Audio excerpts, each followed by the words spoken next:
Learning pharmacology ഫാർമസിയിലേക്ക് സ്വാഗതം. നിങ്ങളൊരു ഫാർമസിസ്റ്റാണോ? 10,000 അല്ലെങ്കിൽ 15,000 രൂപ സാലറിക്ക് ഫാർമസി കൗണ്ടറിൽ നിൽക്കുമ്പോൾ ജീവിതം ഇങ്ങനെ തന്നെ പോകുമോ എന്ന് ചിന്തിച്ചിട്ടുണ്ടോ? ബി.ഫാം എടുത്തിട്ട് ഇതാണോ ഡിസേർവ് ചെയ്യുന്നത്? സാലറി ഇല്ല, റെസ്പെക്റ്റും ഇല്ല, ഗ്രോത്തും ഇല്ല. ചിലപ്പോൾ നിങ്ങൾ ചോദിച്ചു കാണും, ഞാൻ ഇത്രയും പഠിച്ചത് ഇതിനു വേണ്ടിയാണോ എന്ന്. ഒരിക്കലുമല്ല. പക്ഷേ പ്രശ്നം നിങ്ങൾക്ക് മുന്നിലുള്ള ഓപ്ഷൻസ് നിങ്ങൾ എക്സ്പ്ലോർ ചെയ്തിട്ടില്ല എന്നുള്ളത് തന്നെയാണ്.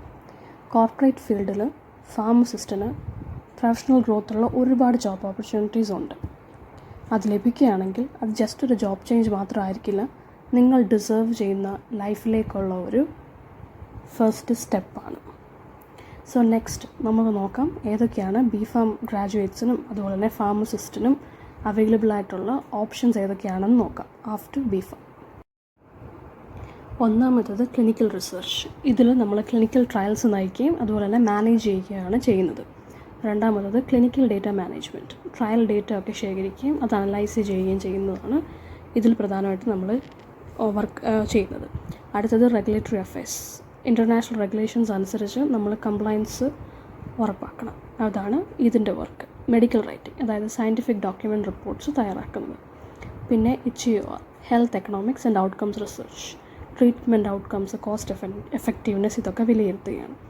ഫാർമ ബിസിനസ് അനലിറ്റിക്സ്, ഡേറ്റ അടിസ്ഥാനമാക്കി ഡിസിഷൻസ് എടുക്കുകയാണ്. ഫാർമക്കോവിജിലൻസ് പറയുമ്പോൾ മെഡിസിൻ്റെ സേഫ്റ്റി, ആഡ്വേഴ്സ് എഫക്റ്റ് എന്നിവ നിരീക്ഷിക്കുന്നതാണ്. ഇതിലേതിലാണോ നിങ്ങൾക്ക് താല്പര്യം തോന്നുന്നത് അത് നിങ്ങൾക്ക് സെലക്ട് ചെയ്യാവുന്നതാണ്.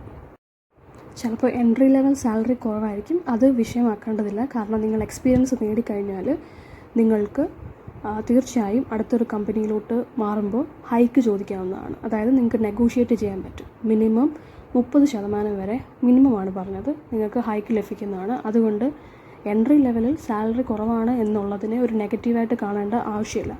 പിന്നെ കമ്പനികൾ തീർച്ചയായും 1 വർഷം കഴിയുമ്പോൾ അവിടെ തന്നെ നിങ്ങൾക്ക് ഹൈക്ക് ലഭിക്കാനും ചാൻസ് ഉണ്ട്. പിന്നെ നിങ്ങൾക്ക് ഈ ജോലിയിലേക്ക് കടക്കാനായിട്ട് കോഴ്സസ് ചെയ്യാവുന്നതാണ്. പക്ഷേ കോഴ്സ് ചെയ്യുന്നതിന് മുമ്പ് ഒരു കാര്യം ശ്രദ്ധിക്കുക, പ്രാക്ടിക്കൽ ട്രെയിനിങ് ഉള്ളത് തന്നെ നിങ്ങൾ സെലക്ട് ചെയ്യണം.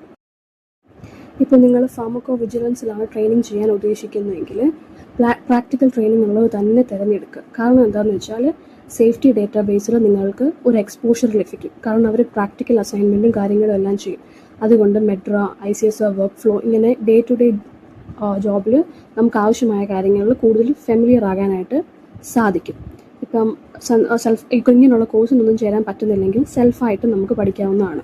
പക്ഷേ ഫാർമക്കോവിജിലൻസിൻ്റെ ബേസിക്സ് നന്നായി പഠിച്ചിരിക്കണം.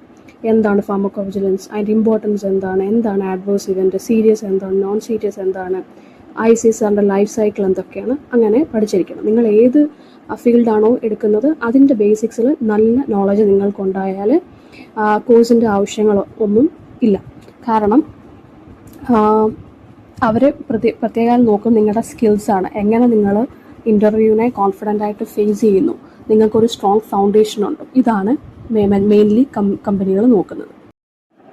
കൗണ്ടർ ജോബിൽ മാത്രം ഒതുങ്ങാതെ കോർപ്പറേറ്റ് മേഖലയിൽ മുന്നോട്ട് പോകാൻ ആഗ്രഹിക്കുന്ന ബി.ഫാം, എം.ഫാം, ഫാർമഡി ഗ്രാജുവേറ്റ്സിന് ഇത് ശരിക്കും ഒരു നല്ല അവസരമാണ്.